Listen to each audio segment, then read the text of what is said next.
여러분 혹시 몇 년 전 성폭행 혐의에 휩싸여서 세간을 놀라게 했던 김건모 씨 사건 기억하실 거예요. 이 사건 지금 어떻게 됐을까요? 김유진 아나운서. 네, 약 2년 전이었습니다. 김건모 씨가 2016년에 한 유흥업소에서 여성 종업원을 성폭행했다는 의혹이 제기가 됐는데요.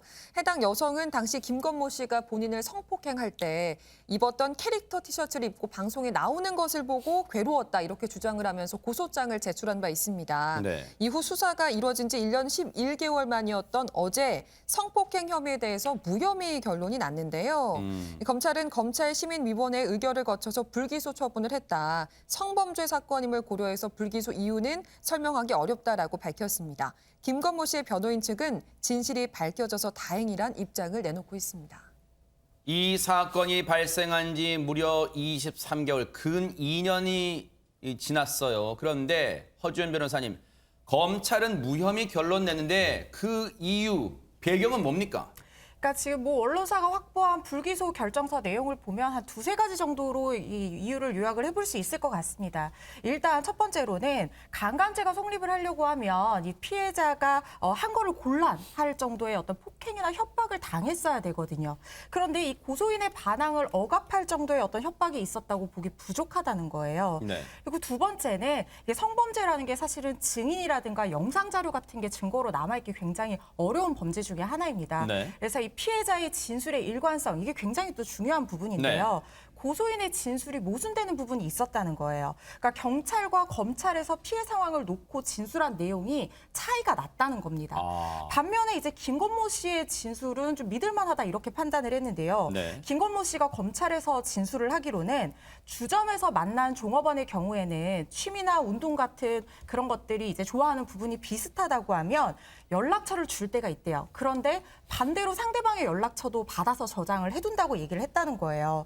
이걸 토대로 봤을 때 이 김건모 씨 전화기에 고소인의 연락처가 저장이 되지 않았고 고소인을 김건모 씨가 모르고 문제 행동을 한 적이 없다 이렇게 얘기한 김건모 씨의 진술이 훨씬 더 신빙성이 있다 이렇게 판단을 한 걸로 보입니다. 네. 여러분도 아시는 것처럼 국민 가수라는 칭호를 받을 정도로 이 국민적 인기는 대단했습니다. 김건모 씨가. 그런 김건모 씨가 성폭행 혐의에 휘말리자 세간의 충격은 정말 더할 수 없었죠. 그랬던 김건모 씨가 지난해 피의자 신분으로 강남경찰서에 출석하던 모습 한번 보시고 이어가 보도록 하겠습니다. 성폭행 혐의 인정하십니까? 한번 입장 한 말씀 부탁드립니다. 입막음 시도에 대한 의혹도 있는데 이에 대해 어떻게 생각하시는지요? 상관계한 사실도 없으신 거예요? 아직도 혐의 전면 부인하시는 겁니까? 먼저 국민 여러분께 심려를 끼쳐드려서 진심으로 죄송합니다. 하루빨리 진실이 밝혀졌으면 좋겠습니다. 저를 또 원하시면 또 와서 조사받을 마음이 있습니다. 그런데요, 백성문 변호사님, 네. 강남경찰서가 검찰로 사건을 이제 송치했다는 얘기는 검찰은 성폭행 혐의가 다분히 있다고 판단한 거 아닙니까? 어떻습니까, 이 부분은? 이제 그래서 일각에서 강남경찰서에서 여론을 의식해서 기소 의견으로 보낸 게 아니냐라는 그런 지적이 있었는데 강남경찰서 측에서는 그 의견에 대해서는 부인한 상황입니다. 그러니까 조금 전에 보시는 것처럼 지난해 1월에 12시간 정도 조사를 받고 지금 나오는 모습인데요, 김건모 씨가. 그 당시에 일관되게 김건모 씨는 혐의를 부인을 했었는데 이제 경찰 입장에서는 검찰에서 보안 수사 지시가 2차례 있었던 건 맞지만 우리들이 할 만큼 수사를 해서 우리가 보기엔 쉽게 말해서 고소인의 진술에 신빙성이 있다라고 판단을 했기 때문에 기소 의견으로 보낸 것이다라고 지금 이렇게 얘기를 하고 있는 상황이고요. 네. 아까 허주연 변호사 말씀하셨습니다만 검찰에서 판단을 하기에는 이 고소인이 경찰 단계에서 했던 진술 그리고 또 검찰 단계에서 했던 진술 사이에 모순점들이 있었기 때문에 이 고소인 진술의 신빙성을 믿기 어렵다라는 그런 의미로 불기소로 최종적으로 결정을 낸 것이기 때문에요. 이게 경찰과 검찰이 수사를 잘못했다거나 다르다라고 판단하기는 조금 너무 많이 나가는 게 아닌가 싶습니다. 네. 들으신 것처럼 검찰이 무혐의로 결론 냈기 때문에 즉 기소를 하지 않았습니다. 이 말은 재판까지도 안 간다는 얘기잖아요. 그렇게 되면 이 무혐의 결론, 검찰의 무혐의 결론에 대해서 허주연 변호사님, 그럼 그럼 고소인의 입장은 뭘까요? 고소인 측은 일단 어처구니가 없다라는 반응을 보였어요. 지금 의혹 제기 주체였던 유튜브 가로세로 연구소가 어제 고소인과의 통화 내용을 공개했는데 어허. 고소인이 조사를 확실히 한 건지 모르겠다. 어떻게 이런 결과가 나왔는지 모르겠다라고 얘기를 하면서 네. 그 사람이 하면 안 되는 행동을 했기 때문에 몇 년 동안 본인이 정신적인 피해를 입고 그동안 힘들게 살아왔는데 이런 결과는 아닌 것 같다라고 하면서 결과를 받아들일 수 없다는 입장을 보였고요. 네. 가세현과 고소인 측은 항고 의사를 밝힌 상황입니다. 강용석 변호사, 가세현 유튜브 가로세로 연구소 강용석 변호사는요. 네. 불기소 결정 이유서를 좀 분석을 한 다음에 대책을 강구하겠다라고 얘기를 하면서 너무 실망하지 말라고 일단 고소인을 다독이는 그런 모습을 보였고요. 항고에서 다시 이길 것이라고 예고를 한 상황입니다.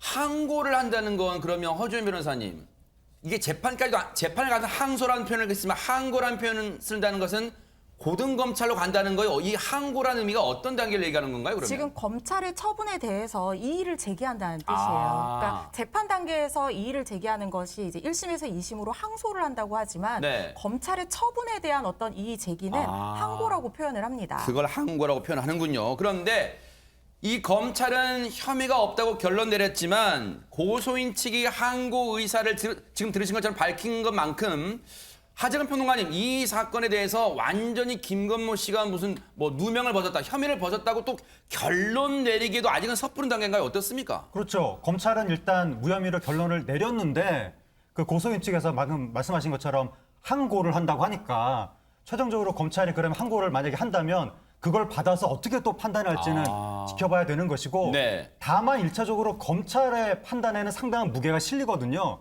검찰 입장에서 보면 이게 기소를 하면 그 책임이 오히려 재판부로 넘어가는 건데 근데 불기소를 하게 되면 검찰이 책임져야 되는 거잖아요. 이거 아예 재판조차 안 넘긴다는 거니까 네. 만약에 여성의 피해가 사실이라고 했을 때 검찰한테 굉장한 부담이 가중되는 건데 네. 그런 부담을 무릅쓰고 불기소 결정을 내렸다는 것은 검찰 입장에선 상당히 김건모 씨가 좀 억울하다고 본 것이 아니냐라고 일단은 추정할 수는 있는데 네. 결론은 안 났고 네. 근데 만약에 김건모 씨가 그럼 억울하다고 결론이 났을 경우에 김건모 씨의 대응이 어떻게 될 것이냐. 작년에 김건모 씨 소속사에서 이번 사건으로 인해서 피해액이 100억 정도가 된다면서 손해배상 소송을 제기할 것이다라고 이야기를 했었거든요. 그래요. 네. 그런데 작년에 경찰이 기소 의견으로 송치하는 바람에 네. 그게 이제 안 됐던 건데 이번에 과연 김건모 씨가 어떻게 할런지는 지켜봐야 되는데 문제가 연예인들이 이런 대응을 되게 무서워합니다. 만약에 적극적으로 대응했다가 그 개인 방송하는 데서 오히려 더 앙심을 품고 진흙탕 폭로로 이판사판 나올까 봐 네. 차라리 그냥 덮고 넘어가자 그런 아하. 것도 있는데 네. 김건모 씨가 어떻게 대응할지는 앞으로 지켜봐야 되겠습니다. 통상적으로 검찰에 불기소를 했는데 항고한다고 다시 기소하거나 이런 경우는 극히 드뭅니다. 아, 그래요? 이제 그런 경우는 이런 거죠. 그러니까 우리가 기소하지 못할 만큼 증거 부족했는데 기소할 만한 확실한 증거가 지금 나타나는 겁니다. 근데 지금 이 사건이 벌어진 지 한 2년 가까이 됐는데 물론 제가 항고 결과를 예단하는 건 아닙니다만 현실적으로 새로운 증거가 성폭행이 있었다는 사실을 입증할 만한 새로운 증거가 나오지 않는 이상 그 결과가 뒤바뀔 가능성이 그렇게 높지 않습니다. 앞서 김건모 씨 측은 검찰의 무혐의 결론에 대해서 환영하는 입장을 나타냈어요. 그렇다면 그 근 2년 사이에 김건모 씨는 어떻게 지냈을까도 또 궁금합니다. 전혜연 평론가님. 시간을 좀 돌이켜보면 2019년 10월까지만 해도 김건모 씨에 대한 국민들의 관심이 매우 높았었죠. 당시 깜짝 결혼 발표를 했었고 아하. 피아니스트 겸 교수로 활동 중이던 장모 씨에 대한 관심도 높아졌었고요. 또 그 결혼하기로 한 그 배우자가 될 여성분의 가족들이 또 김건모 씨의 열혈한 팬이었다. 아하. 예술가를 좋아했었다. 이런 그랬죠. 소식도 네. 전해졌는데 불과 한 2달여 후에 이런 성폭행 관련 의혹과 폭로가 이어졌습니다. 그 이후에 김건모 씨가 수사를 받거나 이런 소식은 간간히 전해졌지만 대외적으로 콘서트를 한다던가 방송에 출연하는 일은 사실상 없었거든요. 아하. 그래서 향후에 좀 상황을 지켜봐야겠지만 현재로서는 예전처럼 활발한 활동이 있을지는 조금 불투명하지 않나 네. 그런 전망도 나오고 있습니다. 아무래도 하재근 평론가님 말씀처럼 여론의 추이도 당분간은 민감하게 지켜보지 않을까 그런 생각을 해봅니다. 자, 어떻게 이 결론 날지 뉴스파이트가 바짝 따라붙어 보도록 하겠습니다.